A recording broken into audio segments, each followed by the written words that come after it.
Hello, all beautiful people of the Most High. This is Elvin Israel, one of your favorite biblical instructors from RPK, Resurrection, Prophecy, and Kingdom, where we concentrate on those three tenets, as well as AOSD, CHANDLER. Today, well, let's make sure that I got some volume first of all. And for some reason, oh, see, I can't hear myself. Okay, there we go. Some reason my internet keep cutting off. So we're gonna see if we can get that rectified eventually. But you know, since I was a little under the weather today and not doing anything, this is a perfect time in order for me to drop. So let me drop a lesson. So I'm going to be talking about Daniel's 70 weeks. Well, the 70th week. The last week of Daniel, I will be talking about that today. First thing first, let me see if TikTok would allow me to, and I'm not trying to advertise any other uh, platforms, YouTube, so you don't have to block my video or set me at the bottom of the list. But anyway, so I have been getting a lot of questions about what's happening at the last week of Daniel because if we take it in chronological order, it does not really make sense per se, but I'm going to try to explain some of the things that the Lord has showed me what's going on with the 70th week inside of Daniel. So just stick with me as that wasn't supposed to happen. TikTok, what are we doing here? Sorry about that, y'all. Let me end my TikTok. Anyway, um, what's going on in that 70th week? TikTok just played me. All right, we're gonna try to do it again. No, that's not it. That's not it. Oh Lord. Okay, there we go. This should be it right here. There we go. I don't know what's going on with technology these days, but it seems like it's trying to be my enemy. Anyway, so we're going to discuss what's going on the 70th week of Daniel today. The theme of Daniel. We know that Daniel, intelligent being, he was inside of the captivity that happened with Nebuchadnezzar. Daniel found his way to be over the astrologers and etc. inside of the kingdom. In fact, let's see if we can go ahead and venture and show that reality. Let's see if we can show that proof that Daniel was actually over the astrologers. Okay, so we're going to share my screen. Let's share the screen, and hopefully, like I said, y'all, it won't blank out. You know, the other day it kept cutting off, but let's not cry over spilled milk. If we go to Daniel, it's in Daniel chapter 2. So we're going to go to Daniel chapter 2 and we're going to read verses. Let's see here. Daniel 2.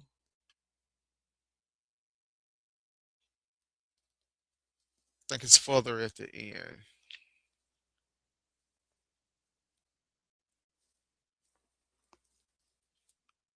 Right here. Daniel 2:48. So in Daniel 2:48, it states this. Then the king gave Daniel high honors and many great gifts, and made him ruler over the whole province of Babylon and chief prefect over all the wise men of Babylon. All right, so that's one version. Let's see if we can find another version. Is that the one I was looking for? me see here. I want to show you another rendering. So that might not have been the correct verse. So Daniel over the astrologers. Daniel placed over the astrologers, because this is going to be very important to understand. That's Daniel 2 and 4. No, that's not. That's definitely not that. Okay, Daniel 5 and 11. Sorry about that, y'all. Daniel 5 and 11 states this. We got to get on the right track, don't we, people? So Daniel 5 and 11 states this about Daniel. This is a man in thy kingdom. Oh, that's not it. Yep. In whom the spirit of the holy gods, in whom is the spirit of the holy gods. I don't like that rendering. We're gonna use the ESV. Let's see, ESV. There is a man in your kingdom in whom is the spirit of the holy gods. In the days of your father, light and understanding and wisdom, like the wisdom of the gods, were found in him. And King Nebuchadnezzar, your father the king, made him chief of the magicians, enchanters, Chaldeans, and astrologers, right? So this is who Daniel was over. Daniel was over, and look right here, looking at the quote unquote Strongs, the word for Chaldeans, H3779, excuse me, refers to a magician. Or let me move you out the way so I can see what's going on my screen. A magician, by implication, a professional astrologer. So notice there's a lot of things about astrologers dealing with Daniel. Now, you know, as a boss, as a ruler, as a leader, all people, places, all things under you, you have to know a working knowledge about. Okay. So he wasn't set over stuff he did not understand. And that's one thing that people have to understand, that the Lord himself dealt with the stars, dealt with astrology. And I'm actually going to show you that to prove that to be true. The Lord dealing with astrology. So,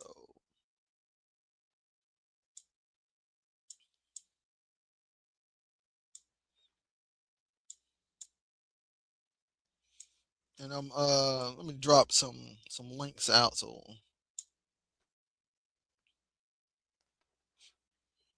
okay, let's see here.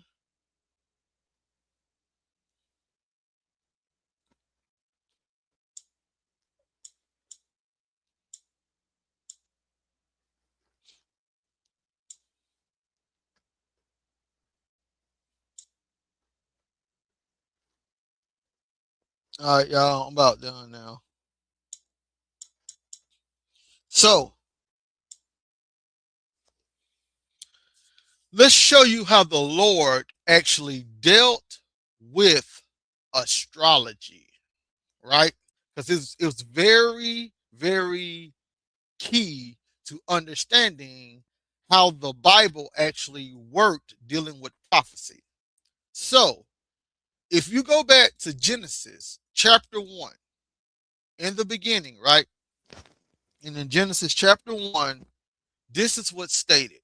Now, you have to pay close attention to this information so you can understand what's going on inside of the book of Daniel. So, Genesis 1:14, it says this.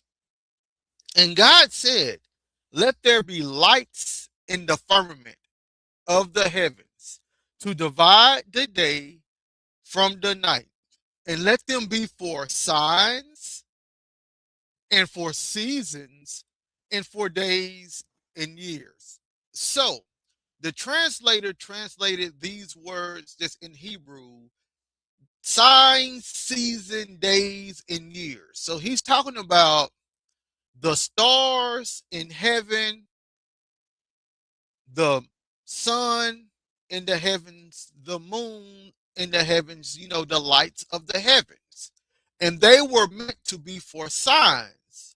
Oth, that's the Greek, the Hebrew word for oth, and for seasons, which is the Hebrew word, sorry, the Hebrew word oth. Seasons is the Hebrew word moed, right?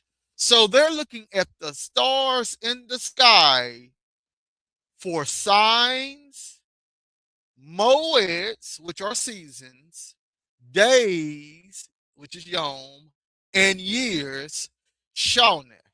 So, what are they looking at? What did Moses explain the sun, the stars, and the moon inside of the heaven was for? Signs and moeds. And moeds represents seasons, right? Or appointed times on God's festival calendar. So God is saying, hey, if you want to know what I got going on, what I am doing, I'm going to leave you a mini computer. The mini computer would be the stars inside the heavens, the stars in the sky. That would be the quote unquote mini computer or the mini notepad that the Lord used for Israel to understand what's going on. So he put his whole entire plan inside of the stars, which today people call zodiac, but back in the days, they called them the Pleiades and etc. So the Lord did not want them to worship the stars, but he wanted them to actually understand the story of the stars. So there's a difference between worshiping the stars and understanding the story of the stars. Now, this whole method of looking in the sky for signs and moeds, it starts in Genesis. But this whole um, understanding, this whole theme is throughout the Bible. Let me give you a couple instances for you to understand this. You got Isaiah chapter 7, right? Isaiah chapter 7 says this, and I can read it from the Brenton. Isaiah 7 says, uh, verse 10, and the Lord again spoke to Ahaz, saying, ask for thyself a sign of the Lord thy God in the depth or in the height. So you see that they were supposed to ask for a sign, right? He's asking Ahaz to ask for a sign, right? And now look at the word for sign. H226. See, this information gets left out, especially when people start talking about, hey, that baby was the one that was in chapter 8 or Isaiah's son or whoever, whatever else. This, look at the word right here for sign. H226. It's a signal, a flag, a beacon, a monument, an omen, a prodigy or evidence, a mark or a miracle, an ensign or a token, right? So he's asking Ahaz to ask for a sign in the depth, which is below, right? The depth, which is below, deep, or the height above. What is the height above? The heavens. Now, we have already been told, and I'm going to show you again, in Genesis chapter 1, we have already been told that the lights See if I can get there first. Genesis 1.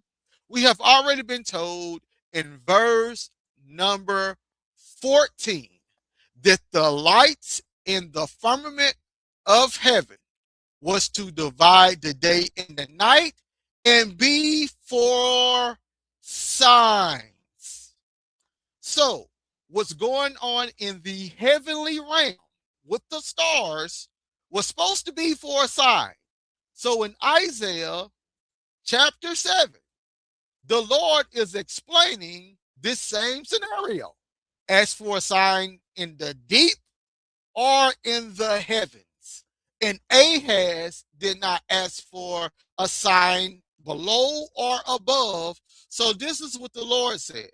Therefore, the Lord himself shall give you a sign. So the Lord is going to provide, the Lord who was in heaven was going to provide a sign, and that sign would be a virgin conceiving and giving birth to a son. Now, for some reason, people want that sign to be what happened in chapter 8. Meanwhile, the book of the Revelation shows us that sign once again, which was going to be a sign in the heavens. If you go to Revelation chapter 12, what exactly did the John the Revelator say he saw? And there appeared a great wonder in heaven, right? In heaven, a woman clothed with the sun. Where's the sun at?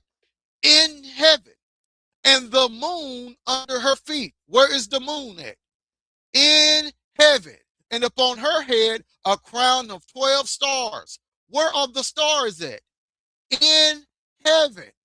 And she, being with child, cried, travailing in birth, and pain to be delivered. And there appeared another wonder in heaven. And behold, a great red dragon having 7 heads and 10 horns and 7 crowns, and his tail drew a third part of the stars of heaven. In verse 15. And she brought forth a man child who was to rule all nations with a rod of iron, and her child was caught up to God and to his throne. So what John is saying, he's seeing the Mazarat. He's seeing the heavenly zodiacs teaching a story about the Messiah. So the signs in heaven, sorry about that, I don't even know how that happened. The signs in heaven was teaching a story about the Messiah, Emmanuel. And that story was fulfilled when Christ was born on earth, but the sign was in heaven. Okay, that's one.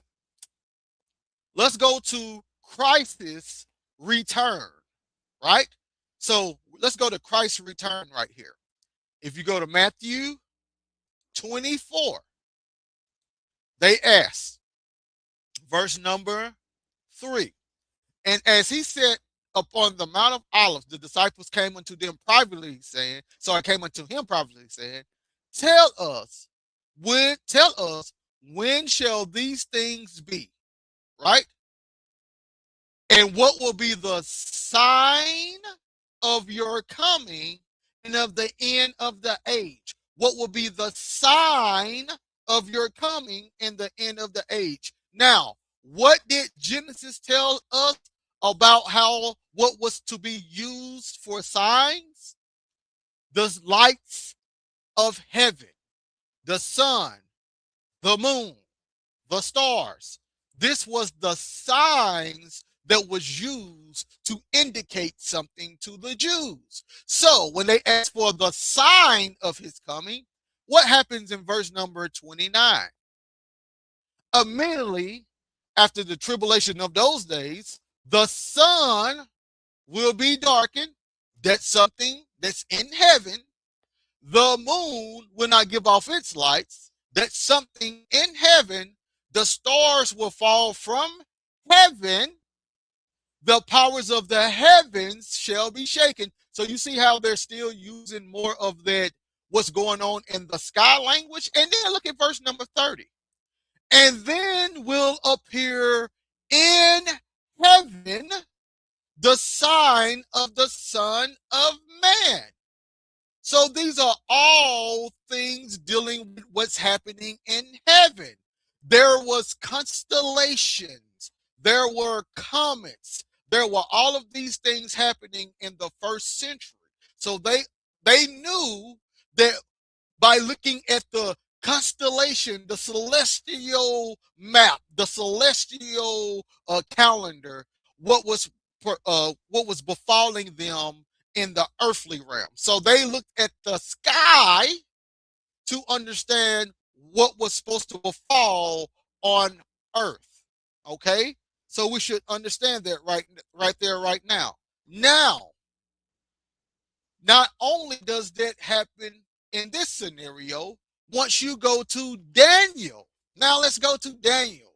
So now we understand Daniel being over the astrologers. This means that Daniel knows things about constellations, right? He knows things about the celestial calendar written in the stars, which the Hebrews call the Mazzaroth. So now I want to go to Daniel chapter 12. Now look at what Daniel says in Daniel chapter 12. It says this, Daniel 12 and 7. And I heard the man clothed in linen, who was above the waters of the stream. He raised his right hand and his left hand toward heaven and swore by him who lives forever, that it will be for a time, times, and half a time. And that when the shattering of the power of the holy people comes to an end, all these things would be finished. But there's a secret, there's something going on under the English. What's happening under the English? The Hebrew words, the Hebraic and Aramaic words is happening, and then the English translators take over. So these are the words in Hebrew. When he lifted up his hand, first of all, listen to what it says. He held up his right hand and his left hand unto heaven and swear by him that liveth forever and ever that it shall be for a time. What's the word time right there? H4150, moed. It shall be for a moed, and half, a dividing, a middle. So remember in Genesis 1:14, the word for moed was seasons, and they was using the sun, the moon, and the stars to determine the signs and seasons. So now Daniel is picking up on that same understanding that was given in Torah. He's saying that these events that were supposed to come upon Israel was supposed to be for a moed, which happens when they look at the stars and they transcribe the meaning of the stars. It's for a moed, an understanding of the stars, a moed, an understanding of the stars, and half. But let's show you how the Lord also used moeds, which dealt with the understanding of the stars and the celestial calendar and the celestial story evolving around that calendar. Let's show you how the Lord also used that inside of Torah. See, we got to know all of this before we try to talk about Daniel's 70 weeks. So the last thing, once we go to Leviticus 23, right? Dealing with the feast days of the Lord. Look right here, Leviticus 23, 1 and 2. And the Lord spake unto Moses, saying, Speak unto the children of Israel, and say unto them, concerning the feast of the Lord, which ye shall proclaim to be holy convocation. Even these are my feast. Look at the word feast right there. H4150. Once again, it stands for moeds, seasons. Now, this is what Israel did with these seasons, these moeds. There was a specific calendar, celestial calendar, that told a story inside of the celestial calendar. So each year, the story is being played out inside of the heavenly realm. Israel is coming together to meet, to eat, and do other ritualistic practices under the celestial calendar. So they knew a certain time period for Passover, a certain time period, a certain celestial time period for Passover, a certain celestial time period for first fruits, a certain celestial time period for the Feast of Weeks, a certain celestial time period for the Feast of Trumpets, a certain celestial time period for the Day of Atonement, and a certain celestial time period for the Feast of Booths. So the Lord, they're using the celestial calendar. And when they see the celestial calendar telling the specific story that falls under the celestial calendar, they meet on earth and do certain practices. So this is why the Passover that happens on earth, there was a story inside of the celestial world about Passover. And you can do that about Passover. You can do that about first fruits. You can do that about Pentecost. You can do that about trumpets. You can do that about the meeting tabernacles and etc. You can do all of that reading the sky. This is why the Greeks, the pagans, they knew the story of the Messiah, just like Israel knew the story of the Messiah by looking in the stars. The stars told the whole story. They might have changed around names, but even though they changed around names, it didn't change around the meaning of the story. So sometimes they may have a Poseidon. Sometimes they may have a Zeus. Sometimes they may have one of the Unkies or the Inkies or etc. They may have all of these names, but all of them told the same story, which was eventually a Messiah was going to come and make everything right. So, but we just see that being played out on earth via the nation of Israel. So, all of that has to be known before we hit Daniel. So now we know that Daniel is also piggybacking off of the stories that's found inside of the heavenly tablets. This is why the book of Enoch talks more about the heavenly tablets than anybody, because he was talking about the Maserat. He was talking about the constellations and what was going on in heaven. So when y'all see these people going up to the throne of God and they're seeing the walkway that look like crystals and etc., everybody, this is constellations. This is what the constellations look like in vision form. So the constellation that tells a story, they see it in vision form. They see the story being played out in vision form, but the background of it are constellations. Okay, so now let's go to Daniel so we can actually see what Daniel is talking about. So Daniel has already explained in Daniel 12 that this is about the moeds. It's about the seasons. It's about the meaning of the feast days. It's about the story of the constellations being played out on planet Earth via the time of Israel's history. So when you go to Daniel chapter 7, sorry, Daniel chapter 9. This is what's stated about the last week. It says this. And 1 week shall establish the covenant with many. And in the midst of the week, my sacrifice and drink offering shall be taken away, and on the temple shall be the abomination of desolations. And at the end of time, an end shall be put to the desolations. Okay, so that's from the Brenton. Let's read it more from the Hebrew instead of the Greek. This is what more of the Hebrew says. And he shall make a firm covenant with many for 1 week. And for half of the week he shall cause the sacrifice and the offering to cease, and upon the wing of detestable things shall be there which causes appallment or desolations, and that until the extermination wholly determined be poured out upon that which causes appallment.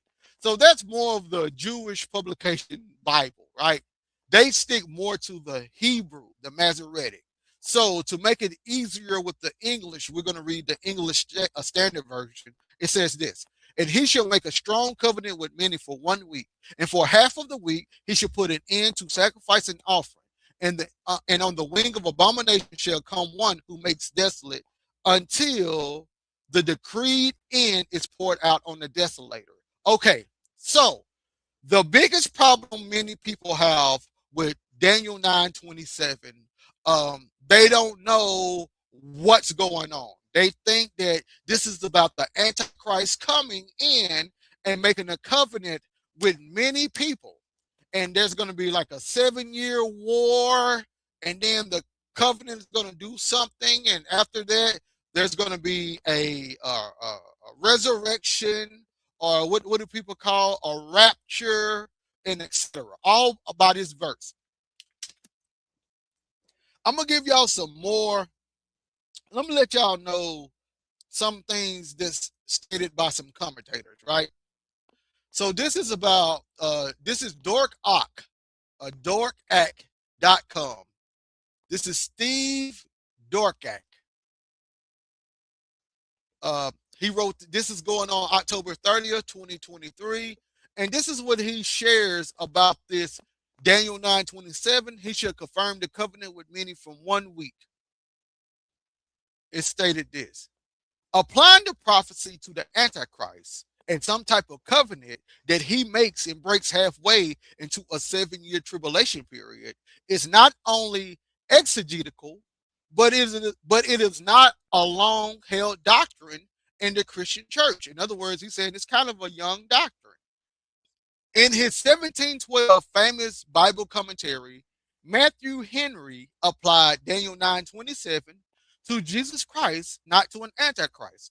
He said, by offering himself a sacrifice once and for all, he, Jesus, shall put an end to all the Levitical sacrifices.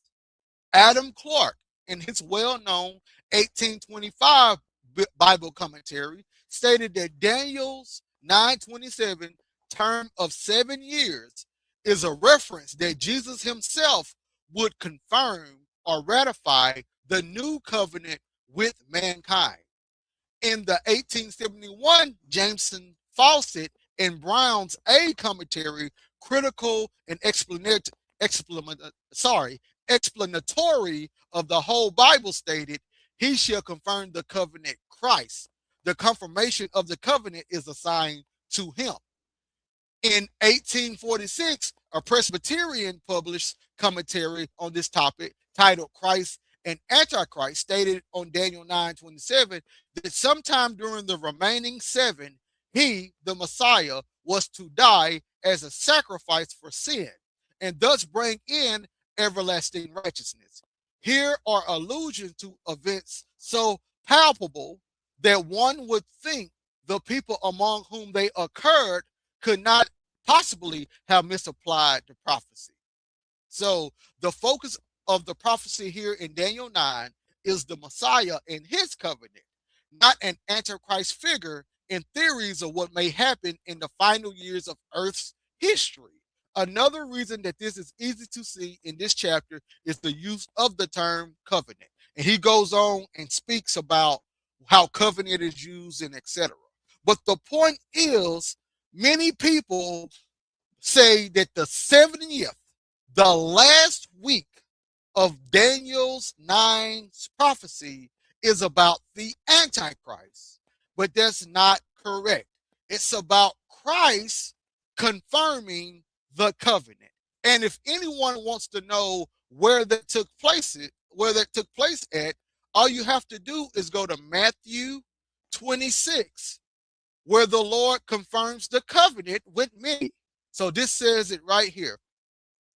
Matthew 26, verse number 26. Now, as they were eating, Jesus took bread and after blessing it, broke it and gave it to the disciples and said, "Take, eat. This is my body." And he took a cup, and when he had given thanks, he gave it to them, saying, "Drink of it, all of you, for this is my blood of the covenant. For this is my blood of the covenant. For this is my blood of the covenant." So you see him confirming a covenant with many, which is poured out for many, which is poured out for many, which is poured out for many. Let me read it again. For this is my blood of the covenant, which is poured out for many for the forgiveness of sins. Let's go back to Daniel chapter 9, and then we're going to come right back to Matthew 26. Daniel chapter 9, verse 24 says this: 70 weeks are determined upon you and your holy city to finish transgressions, to put an end to sin. Let's go back to Matthew 26. Matthew 26, verse number 28, poured out for many for the forgiveness of sins. I tell you, I will not drink again of this fruit of the vine until that day when I drink it new with you in my Father's kingdom. So you can clearly see that Christ is almost verbatim quoting the end of Daniel 9:27. This is about Christ. So this final week is covering the generation of Christ and what Christ did. Now, let's go back because we got to go back and we got to break down a little bit more about what's happening in that final week, that 70th week of Daniel, right? So here's Daniel chapter 9 again. Because people start to make this about chronological order dates instead about moeds. Let me say this again. People make this about chronological dates. Year this, year that, then year that, year that, year that, instead of moeds. Remember, Daniel 12 tells us that he's looking at the constellations in the sky, and he's using the constellations in the sky as markers to explain what the prophecy left by God in the sky, and he's explaining what the prophecy meant. And we can use that explanation or those moeds to understand how the story played out. So it's stated right here. In the half of the week, he shall put an end to sacrifice and offering.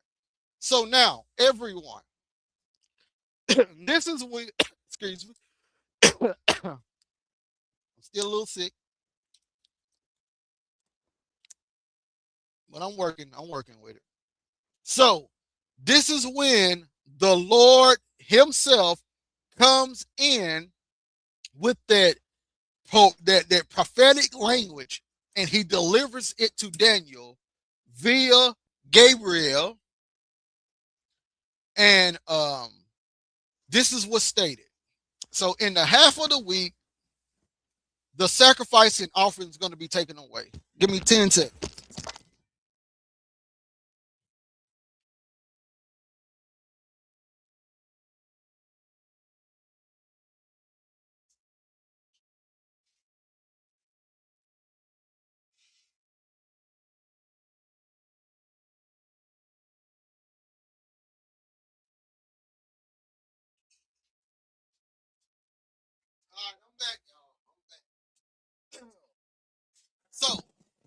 first day, in the half of the week, right in the middle of the week, sacrifice and offerings are going to be taken away.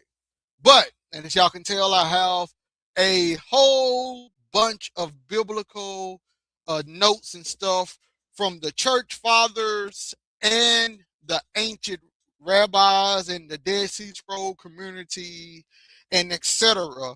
So let's flip through. This is going to be worth some money one day. I know it is. But let's flip through and find out about this Moeds dealing with a time, times and a half, or a Moed, or 1,260. Because remember, there's a week, right? And within the week, 7 days, the division is 3.5 and 3.5. So we're dealing with two 3.5s. Now, for a chief astrologer like Daniel, this information would come from an intelligent source, someone who's filled with the Spirit of the Lord, someone who's intelligent, and etc. So the Lord is talking to an intelligent man who knows all of this mysterious information, and he's given Daniel the information, and Daniel is writing it down. The Lord did not break down the information for the layman person. He left it in the mysterious language of the zodiacs and etc., or the calendar, the celestial calendar that the Hebrews used. So we got to decipher, and we're going to have to translate this calendar back into English terms. We're going to take it from the Hebraic understanding and bring it back to more of an English modern day Western understanding. So he's using Moeds. We didn't already discuss what Moeds is. And thank goodness for the book of the Revelation, who broke down this into 40. He's using the parabolic language, the parabolic numbers of 42 months missed, or 3.5 days, and etc. So we can use that as a parable to understand what we're supposed to be doing. So now, since John the Revelator said 42 months, which is 3.5, we know that this equates to 1,260 days. So according to Daniel 9:27, him saying in the middle of the week, that's like him saying 1,260 days. So now we have to find out what's the significance of 1,260 days using the Moeds, using God's celestial calendar and not a Greco-Roman calendar or any other calendar, using the Enochian calendar, using the celestial calendar. Okay, so everybody, the understanding of 1,260 days is this: the Feast of Unleavened Bread happens on the first month, 15th day. So this is the day after Passover, which is part of the Moedic system, the feast days of the Lord. So we have a starting point.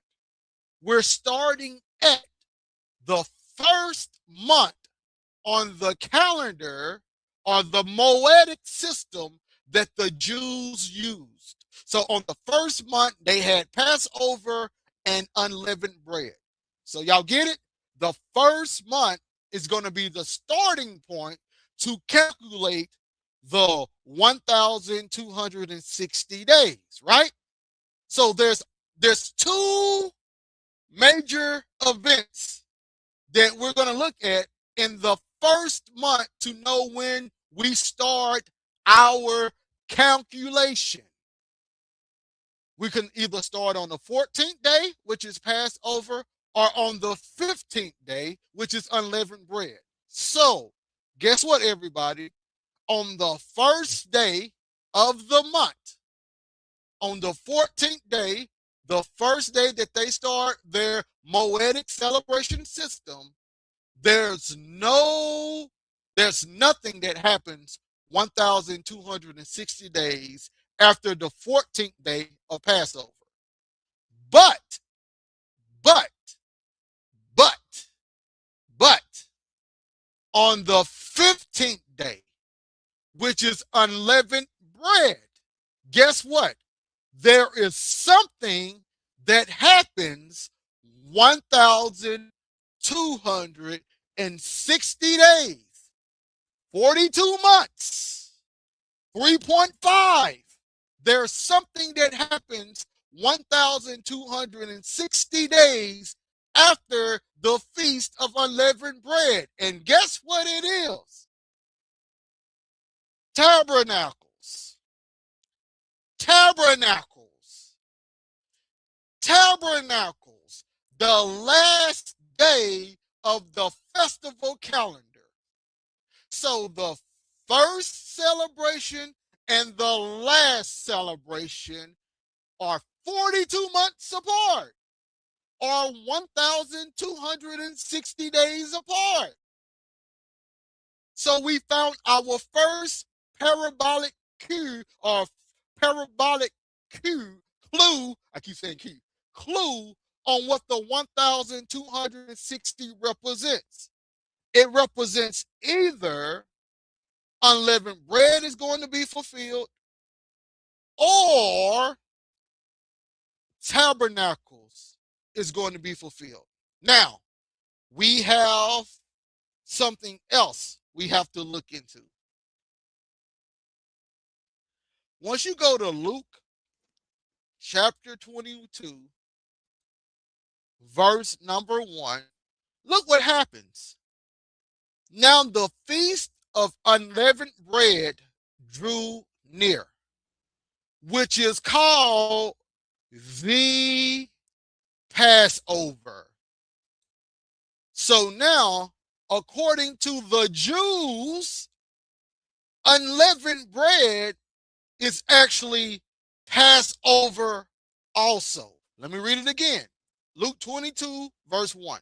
Now the feast of unleavened bread drew near, which is called the Passover.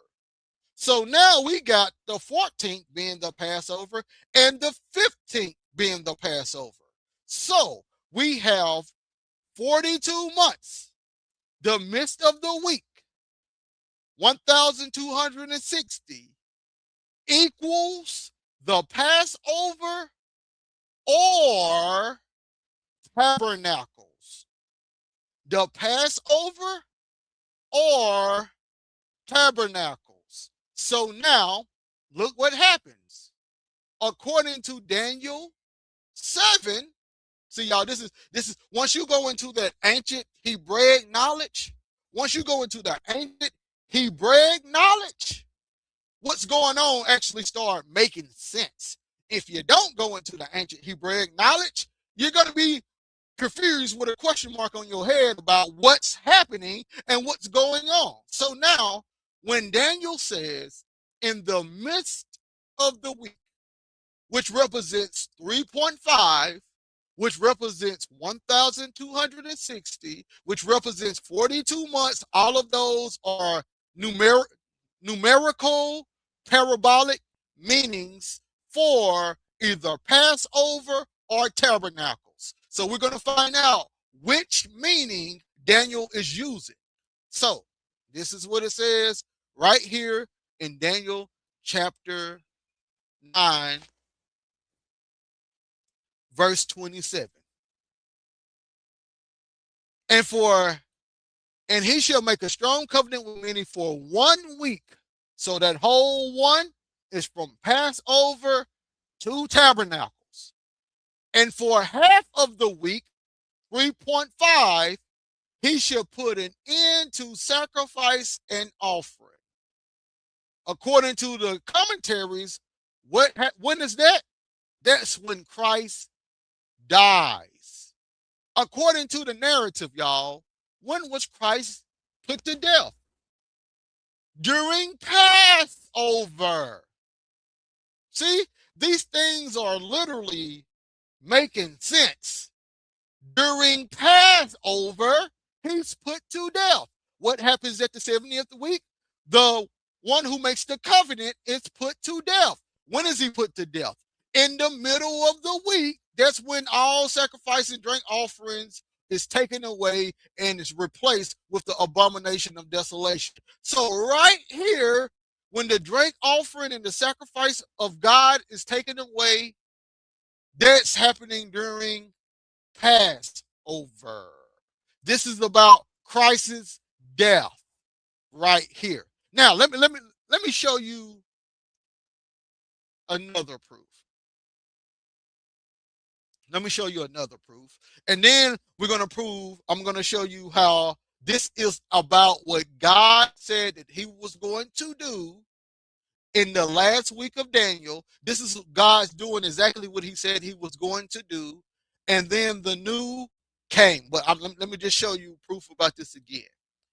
If you go to Revelation 11, remember, we hear verse number 2, 42 months, 1,260 days. Remember, I said that leads to Passover, which was a death of the unblemished lamb, a death of the righteousness. Let's see what happens here. And I will grant authority to my two witnesses, and they will prophesy for 1,260 days, clothed in sackcloth. And now let's see what happens. Verse number 7. And when they have finished their testimony, the beast that rises from the bottomless pit will make war on them and conquer them and kill them. They are killed at the 1,260 days. What does 1,260 days represent? Either Passover or tabernacles. So which one you think they're killed at? Passover or tabernacles? Which one represents their death? Passover. It's going to be Passover. Now, let's show you what happens at the end of the next 1,260 days, which will be what? Tabernacles. So let's show you what happens. So they're killed after the 1,260 days. And it says this, and their dead bodies will lie in the street of the great city that is symbolically called Sodom and Egypt, where their Lord was crucified, which is Jerusalem. For 3.5 days, some of the people, tribes and languages and nations will gaze at their dead bodies and refuse to let them be placed in a tomb. And those who dwell on the earth will rejoice over them and make merry and exchange presents, because these two prophets who had been a torment to those who dwell on the earth.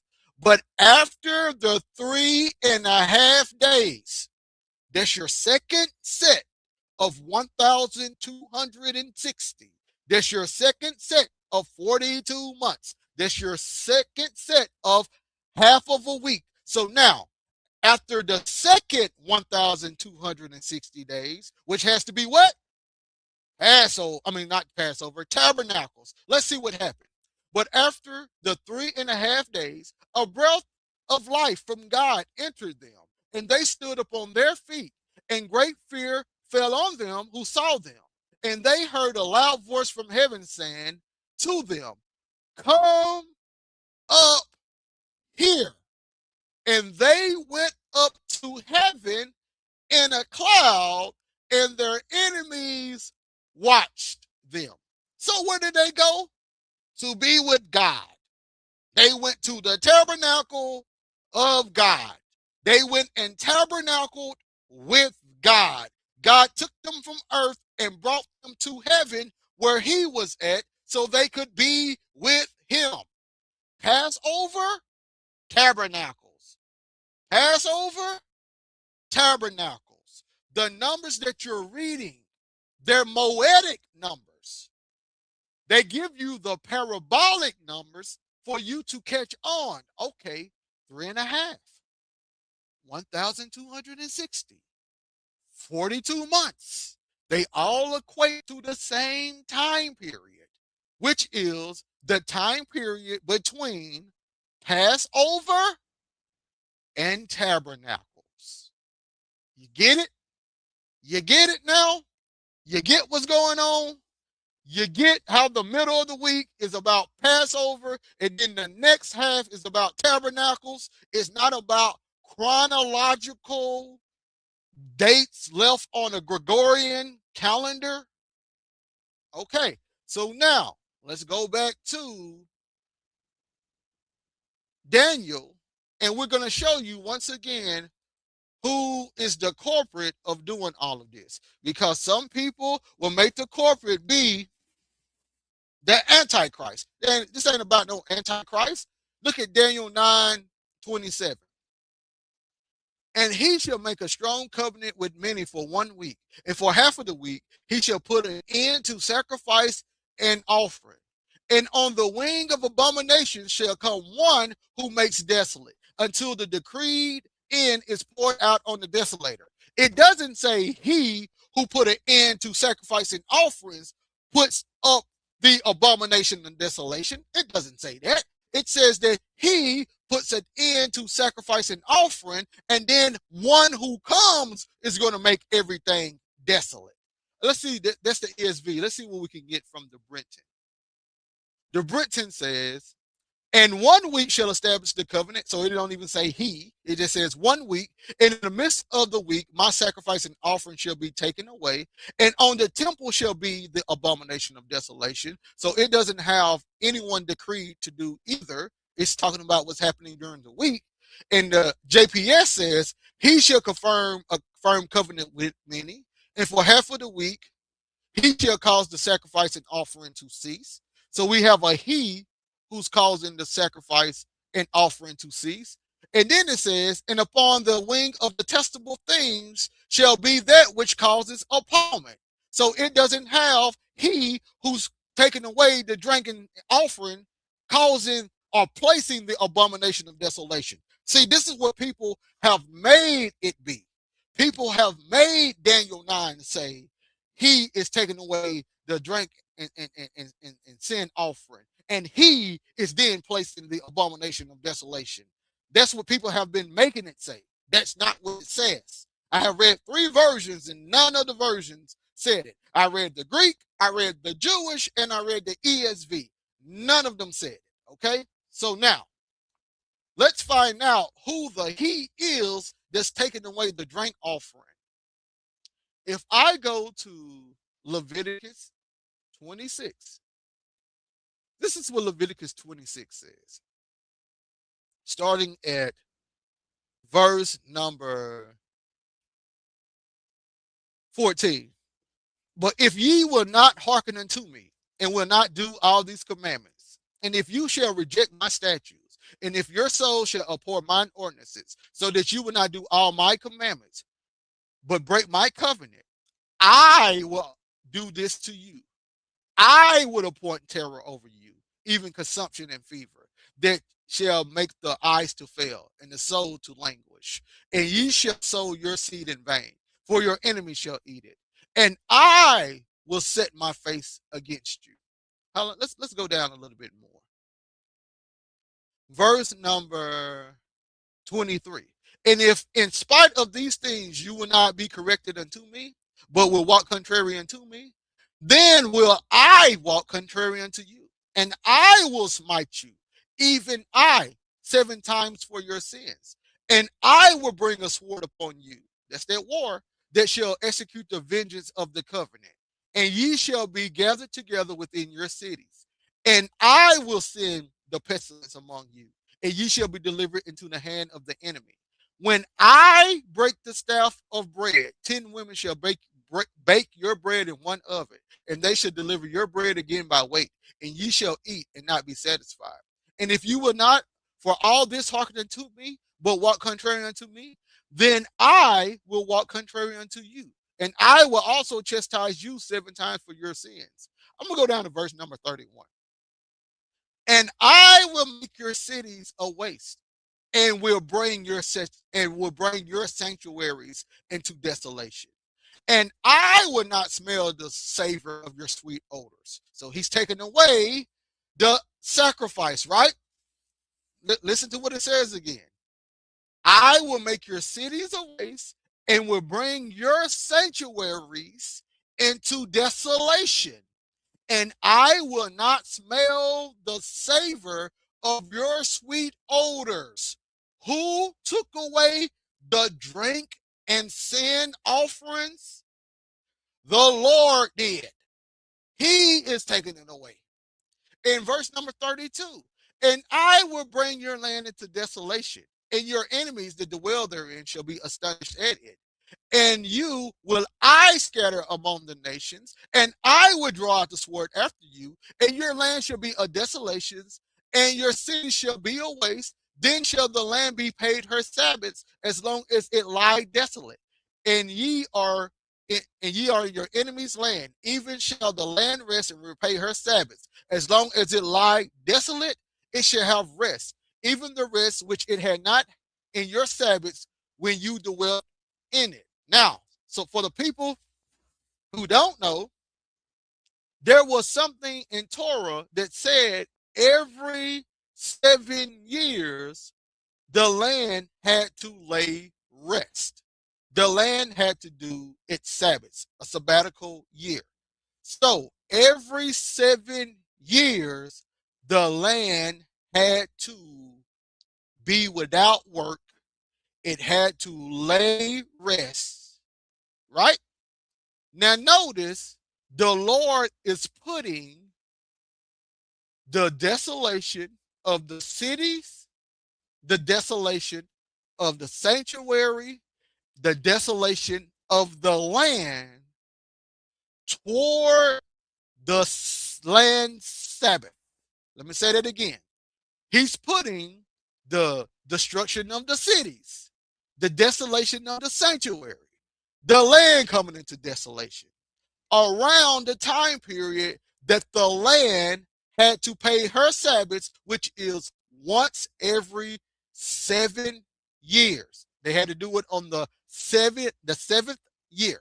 So once you go back to Daniel chapter 9, Daniel chapter 9 is talking about one group of 7, a sabbatical year.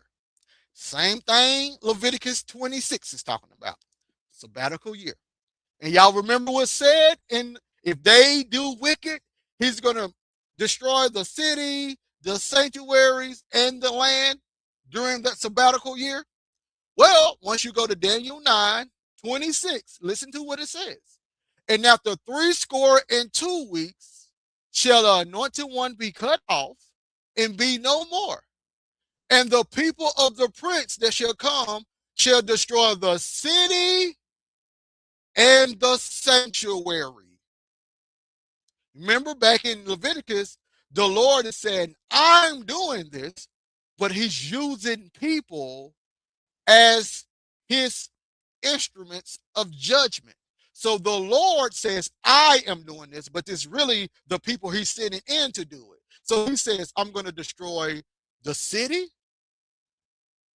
and the sanctuary. But his end shall be with the flood, and unto the end of the war, desolations are determined. And he shall make a confirmed covenant with many for 1 week. This is all dealing with sabbatical years. So once they are being wicked, the Lord uses sabbatical years as a time period to do his judgment. And guess what? 7 sabbatical years, 7 groups of sabbatical years equals 49, which equals a jubilee. So all of this is Moedic language. All of this is feast day, celestial language. 77s is 490 years, right? And 490 years divided by 49 years, which represents one jubilee, it equals 10 jubilees. 10 jubilees. What people don't know, the first Babylonian captivity, Israel violated 10 jubilees worth of sabbatical years, which means for 490 years, they did not do not one sabbatical year. So the Lord said, for every sabbatical year, which is a group of 7, for every sabbatical year you did not do, you're going to be outside of this land for the land to enjoy its covenantal rest. So if it was 7, right, and they had to do 70 years worth, remember 70 represents one, 7 represents one group. So how many groups of 7 does it take to equate to 70, which is 10, right? So that's 70 years dealing with the whole 7 sabbatical years, inference, whatever. It equates to 10 jubilees that they did not do it right. So, in other words, if you go 10 times 49, you get 490. 490. Let's just do the math real fast. Let me see if I can do the math, because that might sound a little too confusing. So let me see if I can do the math. Let me see if my calculator will pop up, which it might not. All righty. All righty. If you do 490 years, right? And if you divide 490 divided by 7, what does 7 represent? A sabbatical year, the groups of 7. That means you need 70 sabbatical years in order to adhere to the land payment. So in other words, to make a long story short, because 490 years equals 10 jubilees. So to make a long story short, the judgment on Babylon was dealing with 10 jubilees. The judgment that came with the Roman Empire dealt with 10 jubilees. And what is jubilees all about? Atonement. What do Daniel 9:24 talk about? The atonement for iniquity. The atonement for iniquity. So what you're reading about is a final atonement happening in prophetic language, in Moedic language, in celestial language. It's very complex. It's very complex indeed to the average person. But once you get and start understanding moeds and etc., you understand that all of these numbers are pretty much parabolic. They're parabolic numbers to indicate certain times in which the Lord was going to accomplish everything. So the Lord used the time of the destruction of Jerusalem twice, during the Babylonians and during the Romans. Those 10 jubilees brought an end to the wickedness of Israel and allowing something new to follow. Now, from the first Babylonian, it wasn't a new covenant, but it was a new gathering together in the Lord after being wicked. So they gathered back together under the old covenant and actually was supposed to do it the right way. After the Romans, they were to gather together spiritually under the new covenant and being gathered together in Christ, in the body of Christ, That's the gathering in the new covenant. They're being gathered together in the body of Christ, entering into the new covenant, the new heavens and earth, the new temple, the new way of doing things. Y'all, I got to end this now. Hope everyone understood what's happening now in Daniel's 70th week. It's about the Messiah being cut off, representing the Passover, and and that being the first step of the end goal, which was the tabernacling with God, which happens at the end of the 70th week when all people had been atoned for, all sin has been eradicated, the old system of heaven and earth and temple taken away and being replaced by the new spiritual system in which all people could partake of being in the family of God via Christ. Thank you all for listening in. There's going to be more lessons coming. This is just one. It's going to be more lessons coming with more knowledge, with more information. More. This is going to be the season, the moed of more, where we're not going to be having unintellectual conversations. We're going to be in the spirit of God representing the kingdom. And it's going to be a word that you could take to everyone about the good news that the Lord has prevailed. The Lord, our God, and our Christ is sitting upon the throne, and he has your best interest in heart. All you have to do is call on him, and he will answer. You got to be new, though, right? Can't be your old self. You got to be your new self and put on the fruits of the Spirit. Research the fruits of the Spirit. Change your personality to that, and we can rock and roll. All right, y'all. Stay in shalom. I have to go. Y'all have a great evening. Thank y'all. All right, thank y'all as well. Let me see if I got anything before I gotta go. Did anybody say anything? Hey, shalom, my brother. Shalom, my brother. It's good to see you as well. I'm going to be doing more and more and more of these. I'm going to concentrate on bringing the truth back to my YouTube channel. And it seems like that I was able to go at least an hour without it cutting off. So I think I know what the problem is. Uh, Too many people on the network at one time. So that's the only thing I could think the problem was. So I got to do it. I got to work it around there. But anyway, y'all stay in shalom, and it's good to see you, my brother. And I hope you're still spreading the good news. All right, y'all. I'll see you next time, brother. Required mailbox and all other people that's listening. Stay in shalom.